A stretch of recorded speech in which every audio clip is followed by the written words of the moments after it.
वैकुंठ चतुर्दशीच्या 3 पौराणिक कथा दिनांक 4/11/2025।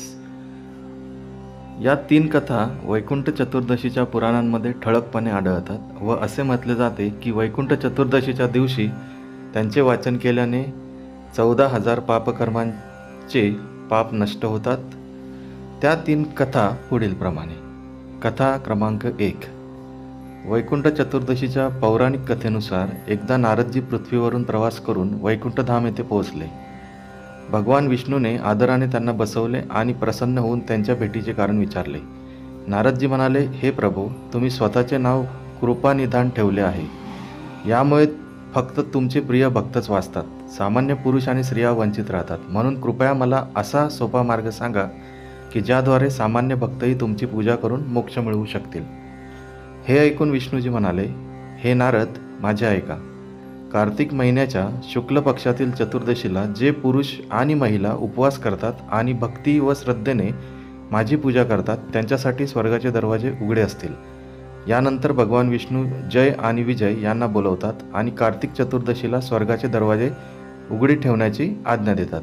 भगवान विष्णू म्हणतात की या दिवशी जो कोणी भक्त माझे नाव थोडेसेही घेऊन माझी पूजा करेल तो वैकुंठधाम प्राप्त करेल।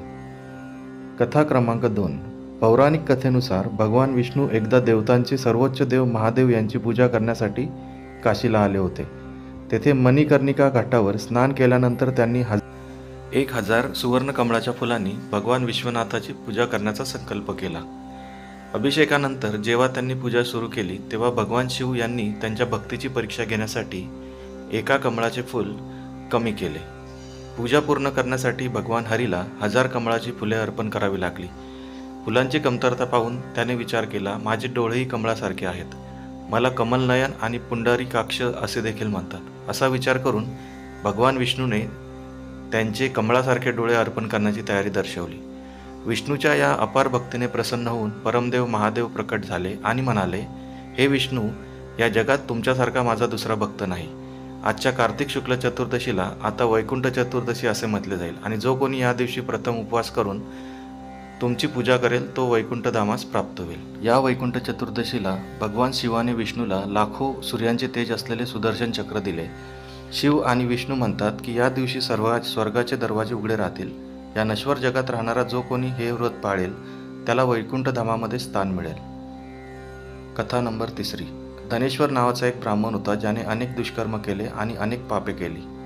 एके दिवशी तो गोदावरी नदीत स्नान करायला गेला। तो दिवस वैकुंठ चतुर्दशीचा होता। त्या दिवशी प्रार्थना करून अनेक भक्त गोदावरी घाटावर आले होते। त्या गर्दीत धनेश्वरही होता। अशा प्रकारे धनेश्वरला त्या भक्तांनी स्पर्श करून पुण्य मिळवले। जेव्हा तो मरण पावला तेव्हा यमराज त्याला घेऊन नरकात गेले। तेव्हा भगवान विष्णू म्हणाले, हा माणूस खूप मोठा पापी आहे, पण याने वैकुंठ चतुर्दशीला गोदावरी नदीत स्नान केले आहे आणि त्याच्यामुळे या भक्ताच्या पुण्यामुळे त्याचे सर्व पाप नष्ट झाले आणि म्हणून तो वैकुंठधामला पोहोचेल। त्यामुळे धनेश्वरलाही वैकुंठधाम प्राप्त झाले। व्हिडिओ आवडला असल्यास लाईक व सबस्क्राईब करायला विसरू नका। धन्यवाद।